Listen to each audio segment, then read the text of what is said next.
ফেলে দেওয়ার আগে একবার এই আইডিয়াটা দেখে নিই। একটা সাধারণ প্লাস্টিক দিয়েই বানিয়ে ফেললাম দারুণ একটা স্টোরেজ বক্স। প্রথমে প্লাস্টিকটা উল্টো করে ভিডিওতে দেখানো মতো একটা ফোল্ড করে নিই, তারপর আবার একটা ফোল্ড দিন প্লাস্টিকের শেষ মাথা পর্যন্ত। আগে থেকে মাপ মতো কেটে রাখা পিসবোর্ড দুপাশে ঢুকিয়ে দিই, দু সাইডেও দুটো পিসবোর্ড দিয়ে দিই। এরপর বক্সটাকে সামনে উল্টে নিয়ে নিচের অংশটা মজবুত করতে আর এক টুকরো পিসবোর্ড বসিয়ে দিলেই কাজ শেষ। দেখুন, 1 টাকাও খরচ না করে তৈরি হয়ে গেল সুন্দর ও মজবুত একটি বাক্স।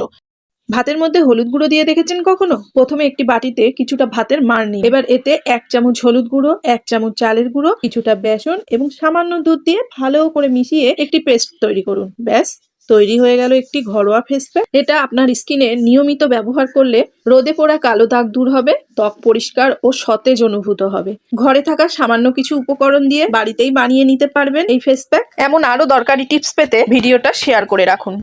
ডিম পোচ করার সময় এই ছোট্ট ভুলটা অনেকেই করে থাকে। ডিমের উপরে সরাসরি লবণ দেবেন না, কারণ এতে ডিমের এক পাশে লবণ বেশি লাগে আর অন্য পাশে ঠিক মতো লাগে না, ফলে স্বাদও ভালো হয় না। এর বদলে প্রথমে কড়াইতে তেল ভালো করে গরম করে নিন, তারপর গরম তেলের মধ্যে সামান্য লবণ দিয়ে একটু নেড়ে নিন। এবার সেই তেলের মধ্যে ডিমটা ছেড়ে দিন। এভাবে ডিম পোচ করলে লবণ ডিমের চারপাশে সমানভাবে মিশে যাবে, ডিম হবে নরম, মজাদার আর খেতেও লাগবে অনেক বেশি সুস্বাদু। আপনি কি কখনো এভাবে ডিম পোচ করেছেন? ডাল রান্না করতে গিয়ে কুকারের চারপাশে ডাল ছিটকে নোংরা হয়ে যাচ্ছে? তাহলে এই ছোট্ট টিপসটা একবার অবশ্যই ট্রাই করে দেখুন। প্রেসার কুকারে ডাল বসানোর আগে ডালের মধ্যে দিয়ে দিন একটু নুন আর 1 চামচ সর্ষের তেল। নুন দিলে ডাল দ্রুত সিদ্ধ হয়, আর সর্ষের তেল দিলে ডালের ফেনা বেশি উঠে সিটি দিয়ে বাইরে বেরিয়ে আসে না। এতদিনের এই ছোট্ট সমস্যার এত সহজ সমাধান ছিল, জানতেন? রান্নাঘরের কাজ সহজ করতে এমন আরো দারুণ টিপস পেতে পাশে থাকুন।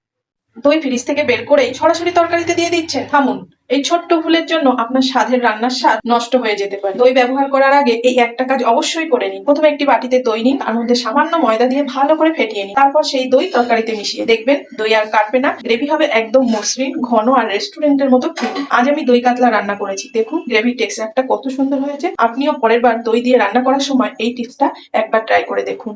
আলমারিতে শাড়ি রাখার আর জায়গা নেই? তাহলে আজকের এই সহজ টিপসটা আপনার খুব কাজে লাগবে। একটা হ্যাঙ্গারের মধ্যে একটি চুড়ি পরিয়ে দিন, ভিডিওতে আমি যেভাবে দেখিয়েছি। এবার সেই চুড়ির সঙ্গে আরেকটি হ্যাঙ্গার ঝুলিয়ে দিন। এভাবে একটার পর একটা হ্যাঙ্গার লাগিয়ে যত খুশি শাড়ি ঝুলিয়ে রাখতে পারে। এতে আলমারির অনেক জায়গা বাঁচবে, শাড়িগুলোও সুন্দরভাবে গুছিয়ে থাকবে। টিপসটা যদি ভালো লাগে তাহলে ভিডিওটা লাইক করে শেয়ার করুন, আর এমন আরো কাজের টিপস পেতে আমাকে ফলো করতে ভুলবেন না। ব্যাগ কাঁধে ঝুলিয়ে নিতে নিতে যদি বিরক্ত হয়ে থাকেন, তাহলে আজকের এই স্মার্ট টিপসটা আপনার জন্য। আমরা মেয়েরা ব্যাগ অনেকভাবেই নিই, তবে ভিডিওতে যেভাবে দেখিয়েছি এভাবে একবার নিয়ে দেখুন। আমি ব্যাগটাকে কোমরের কাছে নিয়ে এসে ফিতেটাকে একটার উপর আরেকটা রেখে ব্যাগের নিচ দিয়ে ফিতেটা ঢুকিয়ে দিলাম। দেখুন কত সুন্দর কোমরের সাথে ফিটিংস হয়ে গেল। এতে ব্যাগ বারবার স্লিপ করবে না, হাঁটাচলা করতেও অনেক আরাম হবে, আর সবচেয়ে বড় কথা হলো দেখতে অনেক বেশি স্টাইলিশ আর স্মার্ট লাগবে। ঘর মোছার জলে 1 চামচ লবণ মিশিয়ে দেখুন আপনার কত বড় উপকার হয়। 1 বালতি পরিষ্কার জলে 1 চামচ লবণ দিয়ে ভালো করে মিশিয়ে নিন। এরপর কয়েক ফোঁটা স্যাভলন যোগ করে আবার ভালোভাবে নাড়ুন। এবার এই জল দিয়ে পুরো ঘর মুছে ফেলুন। বিশেষ করে রান্নাঘরের মেঝেতে জমে থাকা তেল চিটচিটে ভাব দূর করবে এবং ঘর দ্রুত শোকাতে সাহায্য করে। নিয়মিত পরিষ্কার পরিচ্ছন্নতার অংশ হিসাবে মাসে 1-2 বার এভাবে ঘর মুছবেন। ঘর থাকবে জীবাণুমুক্ত, আর ঘরে যদি ছোট ছোট আরশোলার উপদ্রব থাকে সেগুলোও কমবে। হাতে 1 ফোঁটাও আটা বা ময়দা না লাগিয়ে খুব সহজেই ডো বানানোর এই স্মার্ট টেকনিকটা দেখে নিন। সেই জন্য প্রথমে একটা প্লাস্টিক নিন, তার মধ্যে ময়দা নিয়ে ময়দার মধ্যে নুন, চিনি, তেল আর পরিমাণ মতো জল দিয়ে দিন। তারপর প্লাস্টিকের উপর দিয়ে হাত দিয়ে চেপে চেপে মেখে নিন। দেখুন হাতে একটুও ময়দা লাগছে না, অথচ ডোটা কত সুন্দর সফট আর মসৃণ হয়েছে। যাদের আঙুলে কাটা থাকে বা হাতে ময়দা লাগাতে অস্বস্তি হয়, তাদের জন্য এই টিপসটা খুব কাজে লাগবে।